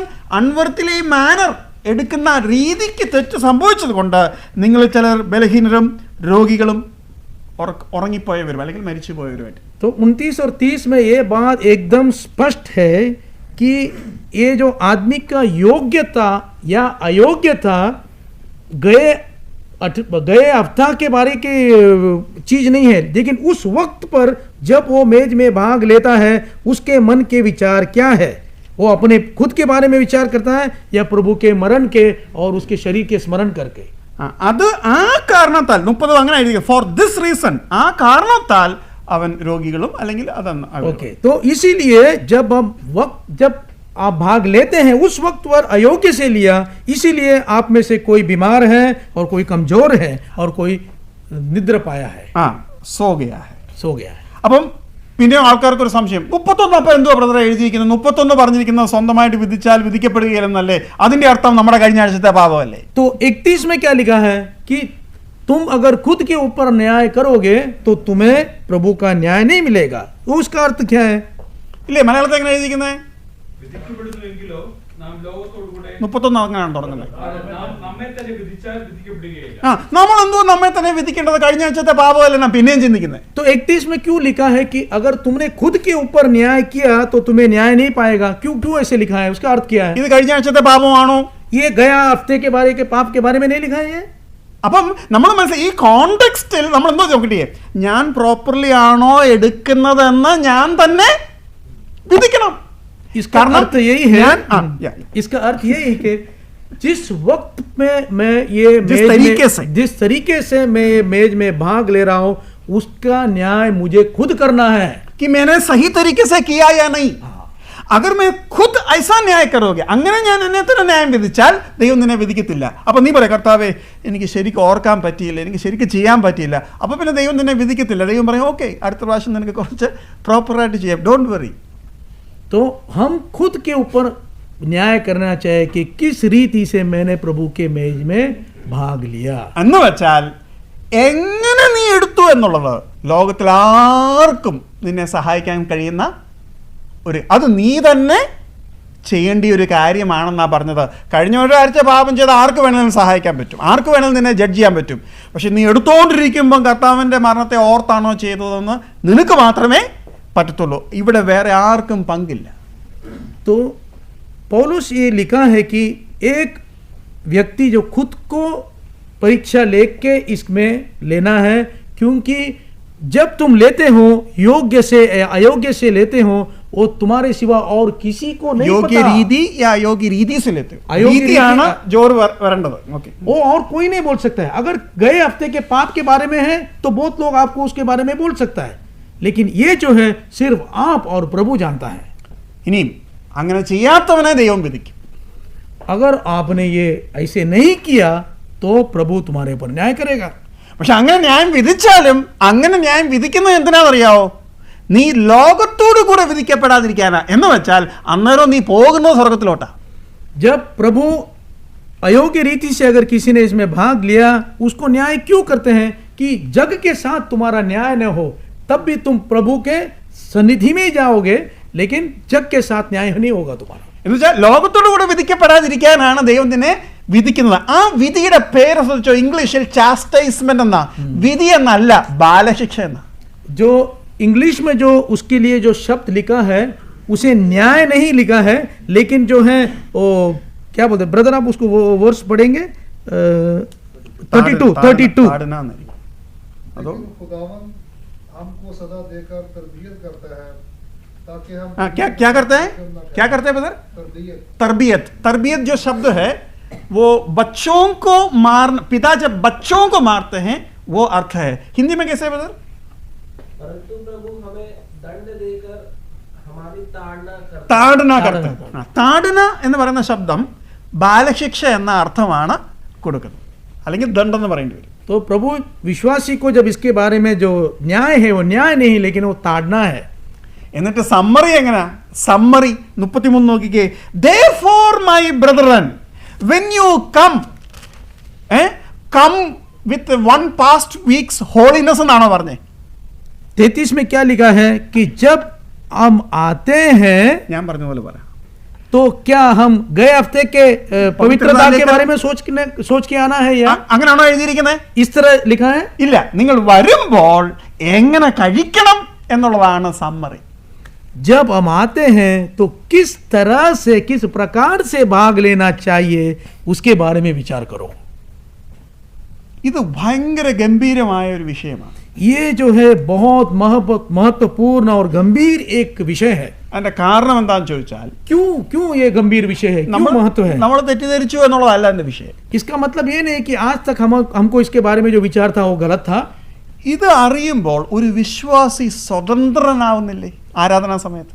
जब इस बात को हम ख्याल में रखते हैं तो हमें किस तरह के एक आज़ादी प्राप्त होता है आराधना के लिए. ഇനി ആ അടിമത്തം ആര് മുഖാന്തരമായിരുന്നു? हमें जो पीड़ित किया था वो कौन था? അത് പിശാച് ദൈവം ക്രൂശിൽ ചെലവ് ചെയ്ത് തന്നത് നീ ആസ്വദിക്കാതിരിപ്പാൻ നിന്റെ കഴിഞ്ഞ ആഴ്ചത്തെ വെച്ചോണ്ട് നിന്നെ ഞെരുക്കുക. നീ സ്വതന്ത്രനായിരിക്കെ നീ എന്നെ അടിമയാണ് എന്നും കുറ്റബോധത്തോടു കൂടി ആരാധിക്കാൻ ദൈവം നിന്നെ പിശാച് നിന്നെ ആക്കിയിരിക്കുക. विश्वासी को पीड़ित कौन करता है? विश्वासी को पीड़ित शैतान करता है. क्यों? कि तुम प्रभु ने तुम्हें जो आज़ादी दिया है क्रूस के मरण के द्वारा, उसका तुम एंजॉयमेंट माने वो तुम महसूस नहीं करना चाहिए. इसके लिए शैतान तुम्हें गया हफ्ते के पाप के बारे में दोबारा याद दिला के आराधना के समय में तुम्हें असंतुष्ट करता है. അപ്പൊ ക്രിസ്തു ക്രൂശിൽ ചെയ്ത സമ്പൂർണ്ണ യാഗത്തിന്റെ ലാഭം നിനക്ക് ലഭിച്ചില്ല എന്നുള്ളതാണ് ഒരു നഷ്ടം.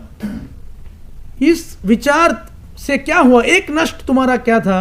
कि तुम्हें जो प्रभु ने क्रूस के ऊपर जो विश्वासी के लिए आजादी रखा था वो तुम एंजॉय नहीं कर पाया. പഴയ നിയമ വിശ്വാസികൾ ആരാധിക്കാൻ വരുന്നത് പോലെ തന്നെ നമ്മൾ പുതിയ നിയമത്തിലും വന്നുകൊണ്ടിരുന്നു. इससे क्या हो गया?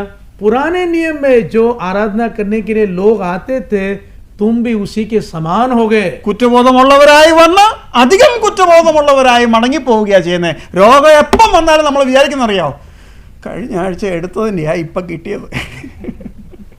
हम जो है हिब्री के 10 में पढ़ा कि पुराने नियम में लोग जब आराधना करने आते थे वो असंतुष्ट होकर पाप के बारे में खाते के बगैर वो वापस जाते थे. नए नियम में भी शैतान ने हमारे दिमाग में ये रखकर यही किया. इसीलिए क्या होगा, जब हम बीमार पड़ते हैं तो हम सोचते हैं प्रभु गया हफ्ता मैंने सही तरह से मेज में भाग नहीं लिया, इसीलिए इस हफ्ता में बीमार पड़ गया. ഇത് നമുക്കുള്ള നഷ്ടം. ये जो नष्ट है हमें हुआ था.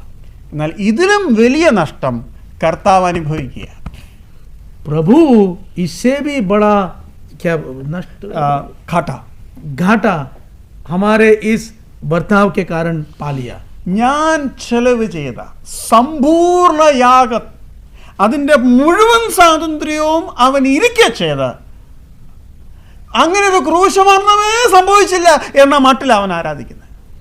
प्रभु के दिल में ये था कि मैंने इस विश्वासी के लिए क्रूस के ऊपर मेरा जान दिया ताकि वो आजादी से आराधना करे, लेकिन इस गलत विचार के कारण वो आज तक वो कर नहीं पाया. ഈ സുവിശേഷന്മാർക്കൊക്കെ മിക്കവാറും പ്ലെയിനിൽ ടിക്കറ്റ് സ്പോൺസർ ചെയ്ത് കിട്ടുന്നതാണ്. जो सुसमाचारक जो आते हैं तो प्लेन में उनको टिकट दूसरे भाई लोग लेके दिया है, स्पॉन्सर किया गया है. അപ്പോൾ അവരാകെ പേടിച്ച് വരേണ്ട അതിനകത്ത് ഇരിക്കുന്നത്. तो इसलिए वो थोड़ा डर के ही बैठा है प्लेन के अंदर. അപ്പോൾ അവർ കേട്ടിട്ടുണ്ട് പ്ലെയിനിലൊക്കെ ഒരു സമോസയ്ക്ക് 150 രൂപ എന്നതാണ്. तो उन्हें ऐसे खबर मिला है कि एक प्लेन में जो है समोसा के लिए 150 रुपया है. അപ്പം ഈ ഭക്ഷണം ഇങ്ങനെ കൊണ്ടുവരുന്ന സമയത്ത് ഇവർ ആ ഭാഗത്തേക്ക് നോക്കത്ത പോലും ഇല്ല. तो जब खाने के ट्रॉली जब आते हैं तो इन लोग वहाँ पे देखते भी नहीं. അപ്പോൾ തിരിച്ച് വന്നു കഴിയുമ്പം ലാൻഡ് ചെയ്ത് കഴിയുമ്പം जब लैंड होने के बाद में ഈ സ്പോൺസർ ചെയ്ത സഹോദരൻ പറയും, എന്താ പറയുന്നത്, ബ്രദർ എല്ലാം കഴിച്ചായിരുന്നോ? तो जो ब्रदर को लेने के लिए एयरपोर्ट में जो लोग आते हैं वो बोलते तो ब्रदर प्लेन में खा लिया आपने सही तरह से? അപ്പോൾ നമ്മൾ പറയും ഇല്ല ബ്രദറെ ഞാൻ ആ ഭാഗത്തേക്ക് നോക്കാൻ പോയില്ലേ, എന്നാ വിലയാ. तो सुसमाचारक बोलेंगे मैं तो उस खाने की तरफ देखा भी नहीं, क्या भाव है वहाँ पे. അപ്പോൾ ഇവർ പറയും അയ്യോ ബ്രദറെ അത് ഞങ്ങൾ അതിനകത്ത് സ്പെഷ്യലി അതിനകത്ത് കാശ് കൊടുത്ത് ബ്രദറിന് ഭക്ഷണം അതിനകത്ത് ടിക്കറ്റിനകത്ത് ഭക്ഷണം എന്ന് എഴുതിയിട്ടുണ്ട്, ബ്രദറിന് വേണ്ടി ഞങ്ങൾ പേ ചെയ്തതാണെന്ന് പറയും. तो ये भाई बोलेंगे ब्रदर आपका तो खाना फ्री है प्लेन के ऊपर, हमने टिकट में इसका सब रेट इंक्लूड किया हुआ है, सब फ्री है आपके लिए खाना. ഈ പ്ലെയിനെ കയറുമ്പോൾ സ്പെഷ്യൽ വിശപ്പ് പോവാ. और कभी कभी ऐसा होता है कि प्लेन में चढ़ गया तो भूख भी बढ़ जाता है. സഹോദരിമാർക്ക് ആ പോയിന്റ് ഇഷ്ടപ്പെട്ടുള്ളൂ എന്ന് തോന്നുന്നു.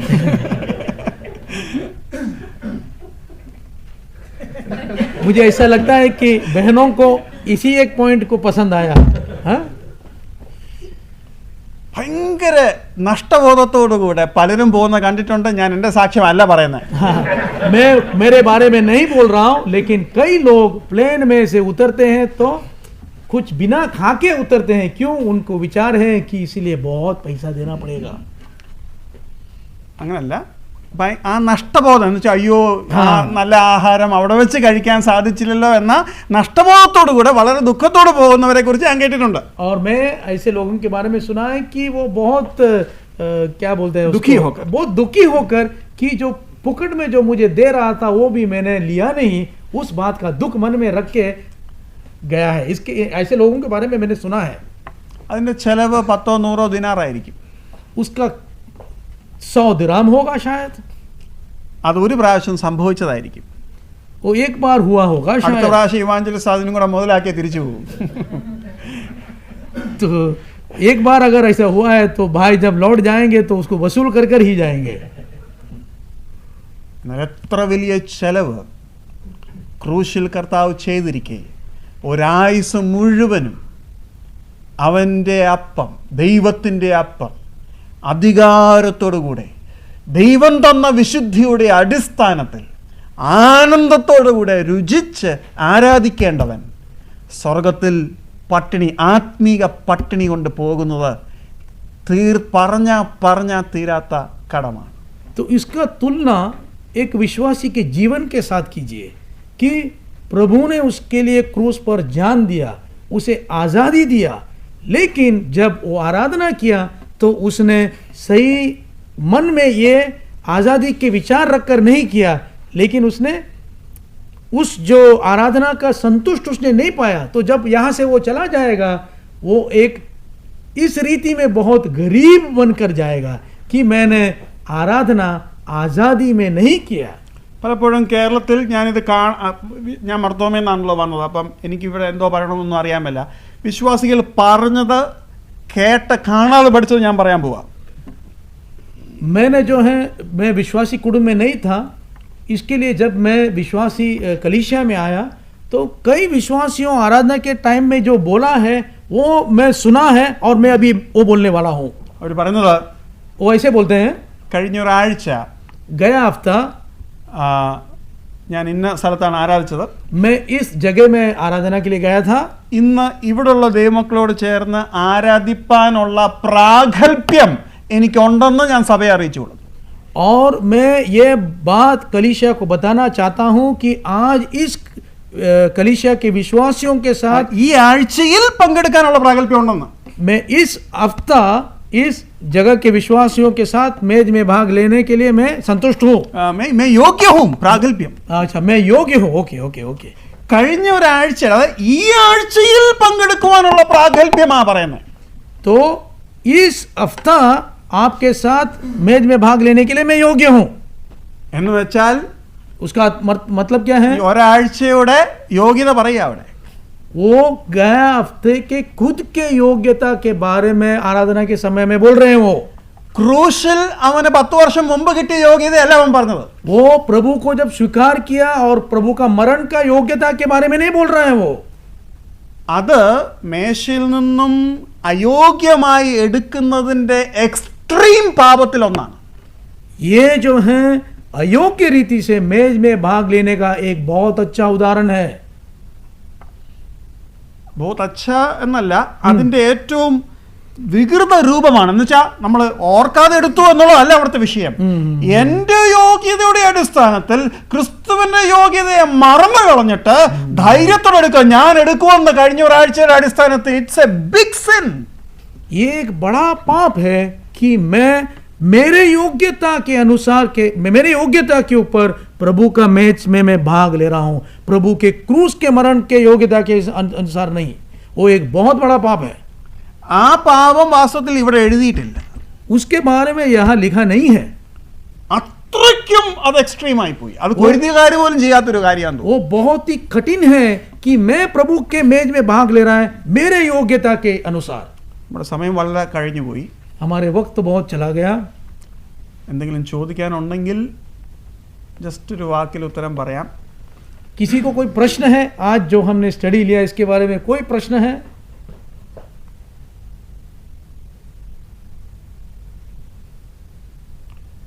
ഇത് മനസ്സിലാക്കിയതിന് ശേഷം ഞാൻ ആരാധിച്ചപ്പോൾ ഒരു പറക്കുന്ന പക്ഷിയുടെ സ്വാതന്ത്ര്യം അനുഭവിച്ച് എനിക്ക് ആരാധിപ്പാൻ കഴിഞ്ഞു.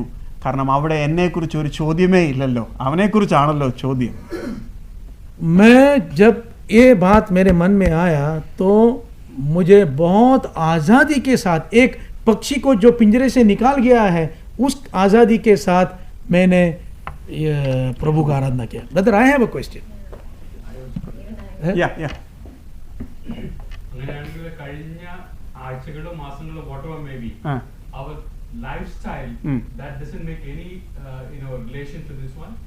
sure it तो makes. प्रभु ने भाई ने एक प्रश्न पूछा है, तो इसका अर्थ क्या है कि मैं जो गया हफ्ते में किसी भी तरह से जिया हो उसका मेज में भाग लेने का कोई संबंध नहीं, कोई ताल्लुक नहीं? ദൈവത്തെ മറന്ന് ഒരാഴ്ച ജീവിച്ചു എന്നിരിക്കട്ടെ, एकदम മറന്നങ്ങ് ജീവിച്ചു. ब्रदर बोलते हैं कि सोचो कि एक विश्वासी ने प्रभु को भूल कर एक जीवन बिताया गए हफ्ते में। ആ വ്യക്തി എത്ര വിചാരിച്ചാലും അവന്റെ മരണത്തെ ഓർത്ത് ആരാധിക്കാൻ, പ്രോപ്പർലി ആരാധിക്കാൻ കഴിവുള്ളവനല്ല. അതിനുള്ള കഴിവേ ഇല്ല. കാരണം അവൻ ഇവിടെ ഓർക്കണമെങ്കിൽ അവന് കഴിഞ്ഞ ഒരാഴ്ചയും ഓർക്കാൻ സാധിക്കണം. വീണോ ഇല്ലയോ എന്നുള്ള അവിടുത്തെ പ്രശ്നം, അവൻ ഓർത്താണോ ജീവിച്ചെന്നുള്ളതാണ് പ്രശ്നം. तो प्रश्न क्या था कि गए हफ्ते में मैंने प्रभु को भूल कर जिया, बहुत पाप में जिया। तो भाई का कहना है कि अगर तुम गए हफ्ते में पूरा खुद के प्रभु को भूल कर तुमने जीवन बिताया, तो जब हम आराधना में आते हैं तो जरूर तुम प्रभु को याद नहीं कर सकते उस वक्त पर। क्यों? गए हफ्ता पूरा तुमने खुद का जीवन बिताया प्रभु को बोलकर। എന്ന് വെച്ചാൽ ശരിയായിട്ട് ഓർത്ത് അവന്റെ മരണത്തെ ഓർത്ത് ദൈവത്തോട് നന്ദി പറഞ്ഞ് അവൻ ആരാധിക്കാൻ പറ്റത്തില്ല. കാരണം കഴിഞ്ഞ ഒരാഴ്ച അവൻ ഇഷ്ടം പോലെ ജീവിച്ചേ. അപ്പം അങ്ങനൊരു അർത്ഥം ഒരിക്കലും അതിനില്ല. तो ये बात सही नहीं है, ऐसा हो ही नहीं सकता है। क्यों? गए हफ्ते में आपने प्रभु को भूल कर अपना खुद का जीवन दिया और सडनली आप जब मीटिंग में आ गए तो पूरे प्रभु के ऊपर आपका ध्यान चला गया। ऐसा नहीं हो सकता। എന്ന് വെച്ച് കഴിഞ്ഞാൽ പാപം ചെയ്യുകയെന്നോ ഒരു നാളും അരുത് എന്ന് പറയുന്ന പോലെ, അപ്പൊ അതിന്റെ അർത്ഥം വേണ്ടതുപോലെ ജീവിക്കാമെന്നോ ഒരു നാളും അരുത്. അത് ഞാൻ പ്രത്യേകിച്ച് പറയണമെന്ന് എന്റെ ചോദ്യം. उसके मतलब जैसे मनमर्जी जी सकता है क्या? तो पौलुस बोलता है कि उसके मतलब मनमर्जी पाप करूं क्या? ये बात मैं समझता हूं, ये बात मुझे सिखाने की जरूरत नहीं है कि विश्वासी को बोलना पड़ेगा। इसके मतलब ये नहीं कि आप अपना मनमर्जी जी सकते हैं। जरूर आप अपने मनमर्जी नहीं जी सकते हैं, लेकिन आप मनमर्जी जीने के बाद यहां पूरा प्रभु को याद किया कर भी आप दावा नहीं कर सकते। वो आपस में संबंधित है, लेकिन हमारा प्रॉब्लम वो नहीं है. हमारा प्रॉब्लम क्या है? ചെറിയ ചെറിയ തെറ്റുകൾ കർത്താവെ വന്നുപോയി വീണുപോയി സഹോദരനായിട്ടൊന്ന് പിണങ്ങിപ്പോയി, ഇപ്പം എങ്ങനെയാ കർത്താവ് എടുക്കുകയും വേണം, അങ്ങനെ കിടന്ന് പെടാപ്പാട് പെടുന്നതിനെ കുറിച്ചാണ് അവിടെ ഉദ്ദേശിക്കുന്നത്.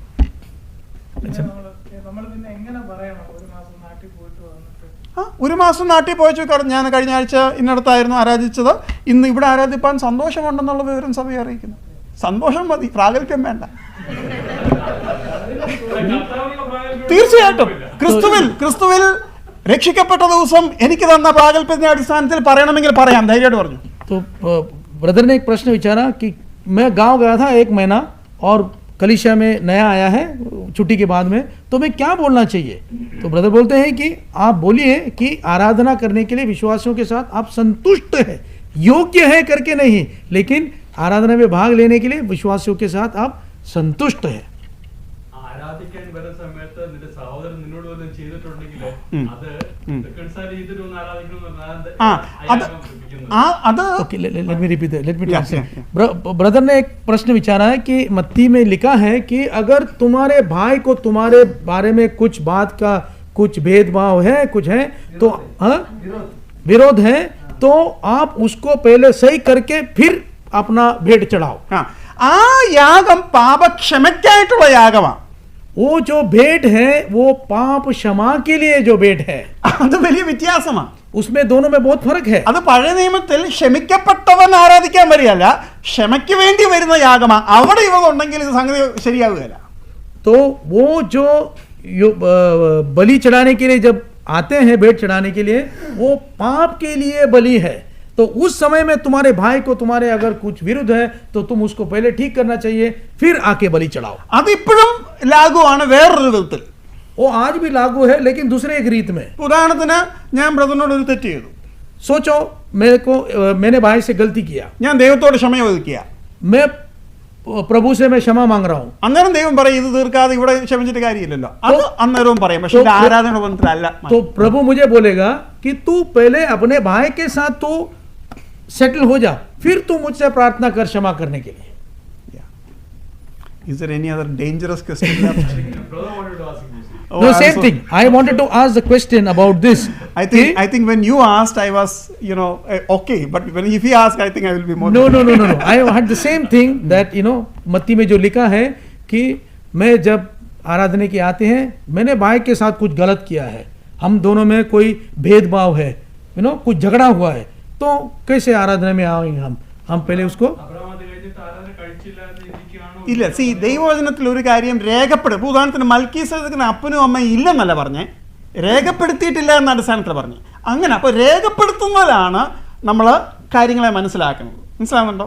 പഴയ നിയമപ്രകാരം അനുസരിച്ച് യാഗങ്ങള് അങ്ങനെ പിന്നെ യാഗം തുറന്നുകൊണ്ടേയിരുന്നു, അത് അബ്രഹാമിന്റെ ജീവിതത്തിൽ ഉണ്ടാകേണ്ടതാണ്. ഇപ്പൊ അബ്രഹാമിന്റെ ഇപ്പൊ 120 കൊല്ലത്തിൽ ആകെ 7 യാഗമേ ഉള്ളൂ.